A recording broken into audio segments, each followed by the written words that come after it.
சரித்திரங்கள் வெற்றி பெற்றவர்கள் எழுதியது மட்டுமல்ல, தோற்றவன் எழுதினாலும் அது சரித்திரம் தான். இந்த மண், இந்த தண்ணீர், இந்த காற்று, இங்கே இருக்கக்கூடிய சௌகரிய அசௌகரியங்கள் அத்தனையும் சேர்ந்து உருவாக்கி வளர்த்து அடுத்த நாட்டு பிரஜையாக மாறுவதற்கு அல்ல.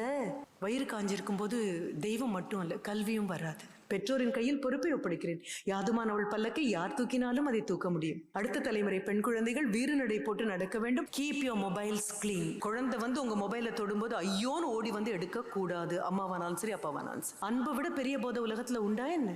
To not compare the children. உங்ககிட்டயே உங்க வீட்லயே 2 குழந்தைகள் இருந்தாலும் சரி, குழந்தைகளை தயவு செஞ்சு ஒப்பிட்டு பார்க்க வேண்டாம். அம்மாவின் புடவையை 10 கிழித்து பயன்படுத்தி கொண்டு வந்த பெண்களின் பிரதிநிதியாகத்தான் நான் இங்கே நிற்கிறேன். என் குழந்தை எதையும் என்கிட்ட மறைக்காது, என் குழந்தை எதையும் என்கிட்ட மறைக்காதுங்கிறது அப்பட்டமான போய். எதையும் தாங்குவேன் அப்படிங்கிற அளவுக்கு நீங்க நண்பர்களாக மாறக்கூடாது, ஆனா நட்போட இருக்கணும். Just stay friendly. நண்பர்களாக மாறி போனீங்க அப்படின்னா அப்புறம் குழந்தைக்கு யாரு அப்பா, யார் குழந்தையாக்கு அம்மா. வணக்கம்.